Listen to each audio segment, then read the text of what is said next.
Hi everyone! Today I want to make a very big announcement. I wish I could have done it on a Facebook Live, but given the conditions I'm in right now, it's difficult for me to get a stable Wi-Fi. So instead I'm doing this pre-recorded video, but I hope in the future I'll be able to interact with you guys live.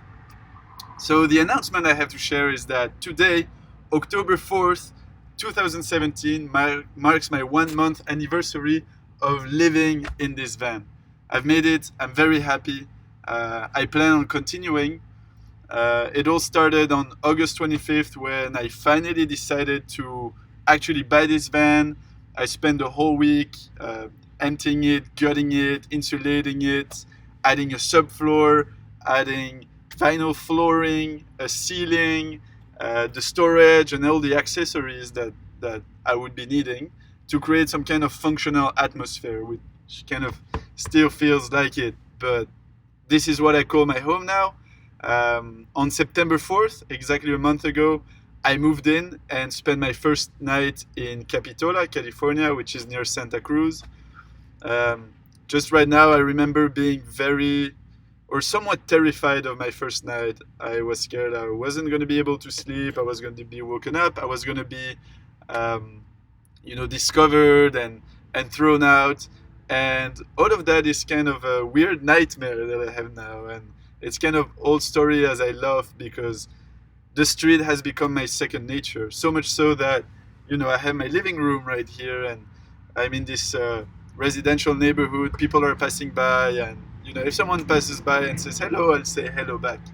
It's become natural for me to live on the streets. So today, to celebrate this awesome achievement with you all, I want to share you 3 things that I love about the experience, 3 things I don't love so much, and then 3 things I learned or had to deal with. And then I have a bunch of cool announcements and surprise for you that I want to share after all that. So getting into the 3 things I love, first of all is you guys call it however you want. Some call it flexibility, some call it the thrill of adventure, some call it freedom. For me, it's really a mix of all that, which is, as everybody knows, why people do van life, like number one reason. And I definitely feel like I live that. Just the fact that I can stop in any location that I was driving through and just think, oh, wow, I love this place. I want to sleep here. I can. And this is awesome. I mean, last week I was in Half Moon Bay driving down Highway 1 and the sun was setting and the sky had all of these magnificent colors. And I was kind of cruising around and discovering the place. I fell in this road that led to a cliff right on the beach that had no parking signs of any kind. It was just open camping. And I thought, you know what? Today, I'm going to stay and sleep here. And then I woke up the next morning. It was fantastic. It was a beautiful experience. So I would say this is the number one thing I love about this. And I think a lot of you have the same thing as well. Hello. And I find myself often just, driving around and exploring more. I even drive slowly. People honk at me on the highway because I've become a really slow driver, just because I enjoy looking at the surroundings, the scenery, and sometimes I stop, I turn around, and I look for new places I could potentially park in the future. The second thing that I love is that, as you just saw a second ago, the world is now my home. As you can guess, I've always been quite extroverted, sometimes more than necessary. But right now, since living in this van, it's become to a whole new level. Um, the street is literally my house, and my house is the street now, or the beach, or a parking lot, or a residential area, or a coffee shop, parks. All of those are now literally my living room. And so that means that striking a conversation or making a meaningful connection with someone has become quite a second nature. And I love it because it helps cure loneliness, which is one of the biggest points that I have to deal with and I'll talk about that later on. Um, and the third thing that I love about this whole experience is very simple. It's the fact that I constantly have all the things I need and want with me. So I have a full-time job, and sometimes I have to meet with clients and customers, and so that means I have to wear this kind of thing, a jacket. And this is not something I wear on a regular basis, as you can see, but at least I have it with me at all times, along with all of my stuff that are below this curtain. Um, and yeah, I mean, I can even drop off at a friend's house if I want to sleep there for a night. Shout out to Ruben and Ashish for helping me in difficult times. And I got all my stuff with me at any time, so I can just get out of their house, take my toothbrush or whatever, anything I need. Um, the three things that I don't love so much, but I'm learning to be better at them. And so, number one, that is having to deal with the stress of potentially being late. Everything takes much longer than it used to. I need to, when I wake up in the morning, I have this whole getting up routine. I have an airbed that I need to roll up, and I have sheets that I need to fold, and I have the van that I have to keep in order, and that goes into staying disciplined. I have a lot of things that I need to do. I have to drive to the nearest shower or fitness to be able to clean myself and start my day, and all that takes more time than when you actually live in an apartment. And so what that means is, with my full-time job, it happens that sometimes I woke up too late, my alarm clock didn't ring, it's 9 a.m., I have to be at the office by 10, and 1 hour is a very short time actually to get ready and drive all the way to the office. So fortunately, I don't have to be at the office all the time, or even in general, I don't have to be there. But if I have to meet with a client or have an important call that requires a stable Wi-Fi connection, these are the things I need to think about, and that stresses me a little bit. So it means I have to stay super disciplined. The second thing, and now I'm realizing maybe it should have been actually the first thing I hate about this experience, or at least don't love as much, is parking. San Francisco, especially when I'm there, I'm not there all the time, but when I go live in San Francisco, like for the past 2 weeks, it's a really difficult place to find parking. And when I say really difficult, it is really difficult. Any of you that have been there before for a long time or a short period of time, you probably know how annoying it is to find parking. And especially when it's overnight and when you want a cool location to be able to sleep there. So that means that around 4 p.m. I have to drop whatever I'm doing and go and find parking and secure a location for that night that's in a cool neighborhood, that's not too far away from where I need to shower, that's not slanted like this so that I don't keep on sliding all the time, that is kind of quiet, that has overnight parking. A lot of these things I have to keep in consideration, and I keep a spreadsheet of all the places that I've stayed at, so that it comes to me quicker when I need to find parking. But I still use my car during the day. It's not like I can camp out there the whole day. And in any case, in San Francisco, you can't do that because you have parking limits. So that means I generally drive around, and then at night, or at least around 4 p.m., I find a parking. I hope that I don't get a ticket before 8 p.m. And then if I want to go out, I have to Uber and Lyft, or just get a taxi anywhere I'm going. If there is a big event occurring that day, for example, I think it was 2 weeks ago, there was the Folsom Street Fair, which is one of the biggest events in San Francisco. The whole of the city was basically packed, and there was no place to park, and I had to find the shadiest parking spot just to secure a spot there. And I had a pretty terrible experience that night, but I would say in 30 days that is the only bad experience I had. And I still slept, but it was pretty noisy and not as scenic, and not as quiet and cozy as the rest of the experience has been. Um, the third point is kind of a positive and a negative, and this one is staying healthy. And what I mean by that is living in 2 meters cubed, because my van is really small. You need to have a great discipline, especially when it comes to health. Getting sick is not an option. Whether it's getting food poisoning, that's not an option. Getting drunk or having a hangover in this cargo metal box, that would be a horrible feeling. So it's a positive point 99% of the time, because that means I'm super healthy. I'm healthier than I've been in the past couple of years for sure. Um, and that ties to a very strong workout and eating discipline and routine.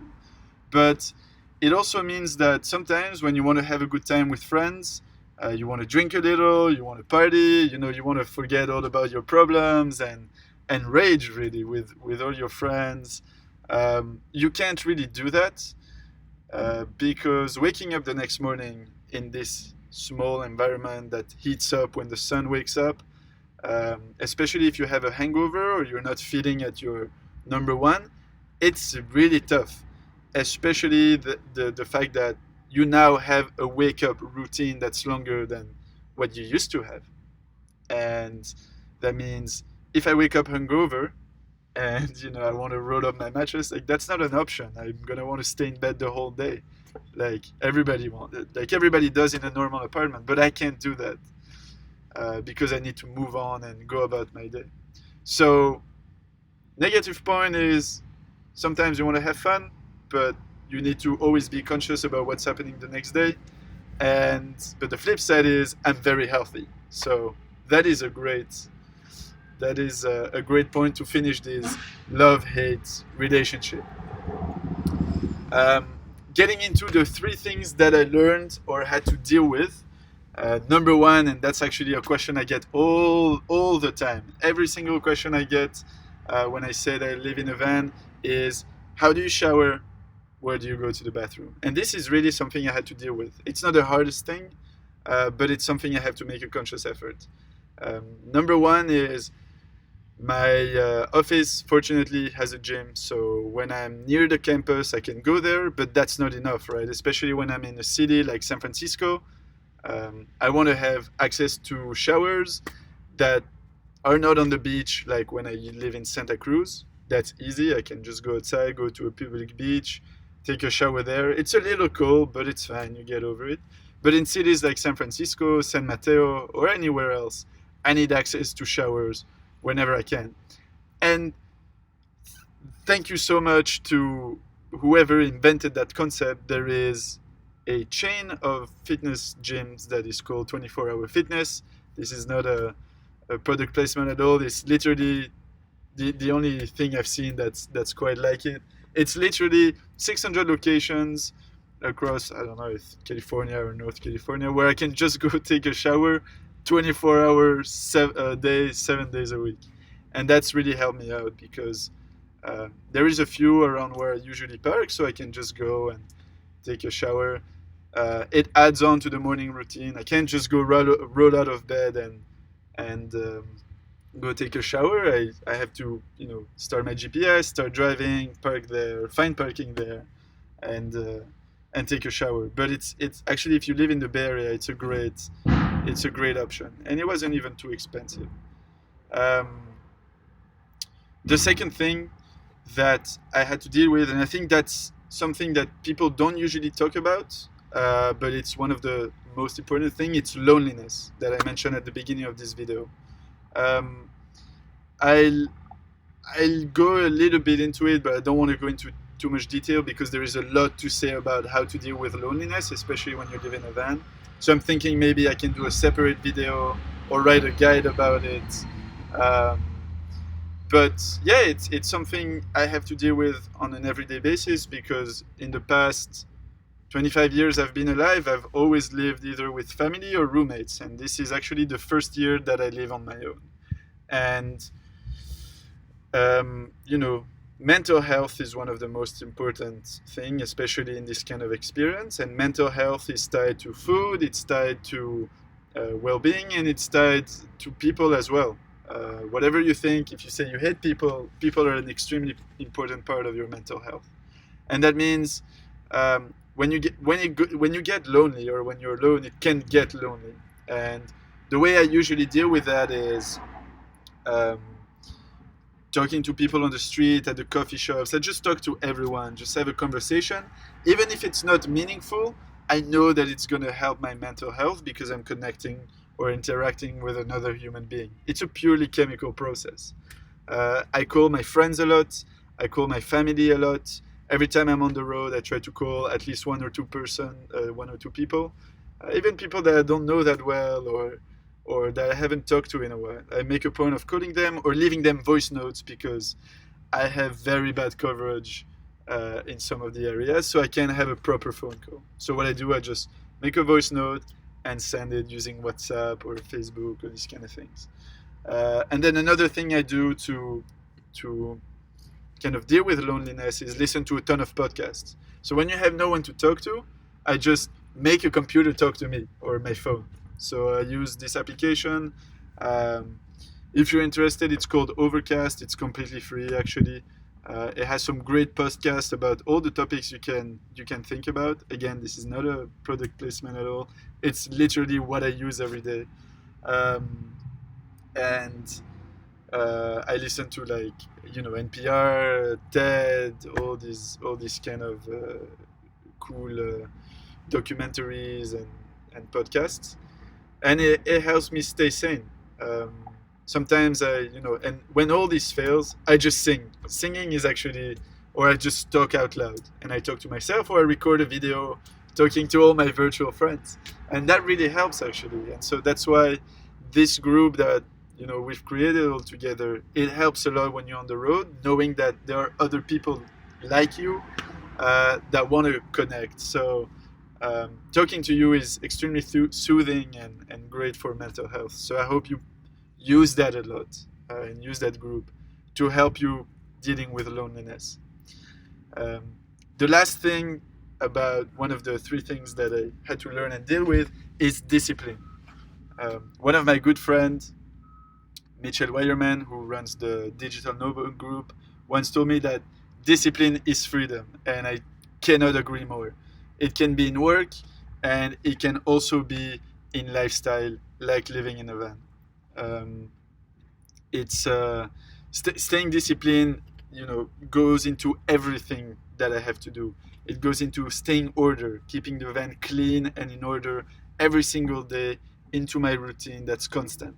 Staying clean myself with hygiene, keeping work on check because I'm a remote worker. I have some hobbies, I have some side projects. I have to be able to address those within the day, even though I have waking up and sleeping routines that are longer than usual and that are sometimes uncertain. So I have to be able to deal with that and keep the discipline. I have to be disciplined about parking. Every time I'm in a city, 4 p.m., I look for parking.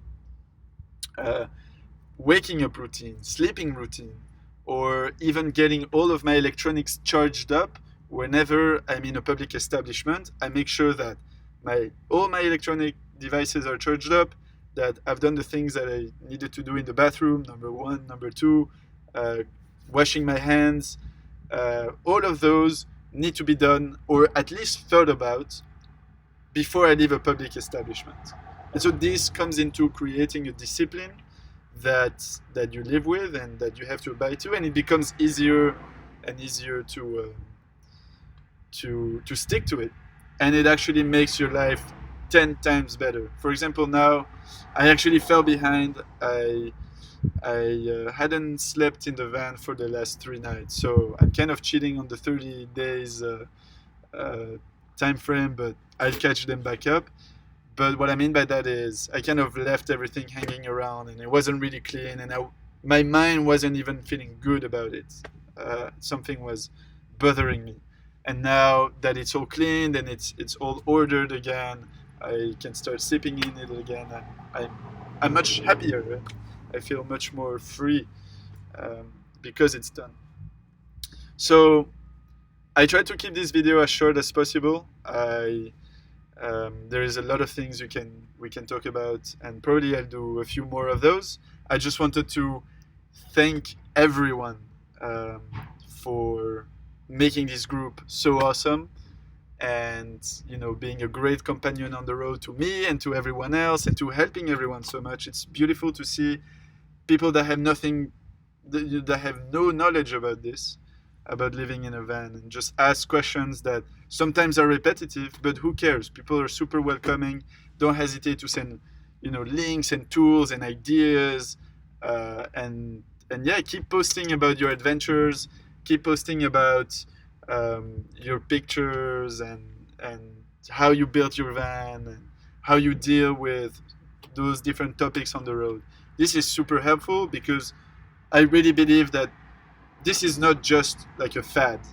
People are living in vans because they need to, or they really want to, and more people are actually starting to live in a van. And I think in the coming years, at least especially in the Bay Area and probably all around the world, we'll see more and more of that. So we're kind of like the pioneers, I guess, even though people have been doing that for a long time. Um, a few announcements actually that I'm pretty excited about. Number one, I'll be starting a Meet the Members Facebook Live series. So I'll be reaching out to a few of you just to get to know about you, and so everybody can get to know about each other. Uh, why we're doing that, or why they decided to live in the van, how did they get into it, their fears, their hopes, the things they like about it. I'm gonna start tomorrow actually with Victor Perolnik, or Awesome Moderator. Shout out to you, Victor. And if you want to do one as well, feel free to reach out and comment in this video, in the comment section, so that we can reach out and have a conversation about it. Everybody can know about your life. Second announcement is I'm in the process of gathering experiences and information to make a kind of a van life guide to people that are just starting, which it doesn't just talk about how to build your van, because there is a ton of information about that, but it's more about how to cook, what to cook, how to deal with loneliness, which is a big topic, depression, mental health, um, how to stay mentally sane on the road, how to keep busy, and how to actually make this experience super fulfilling for you. So what are the things you want to get into and out of this experience? So if you have ideas, reach out to me. I'd love to do that. And then I'll have more surprises coming along to you. So stay tuned for the surprises that are coming. And again, thank you everyone so much for making my experience, and hopefully each other's experience, really awesome. And I look forward to chatting with more of you. See you guys soon.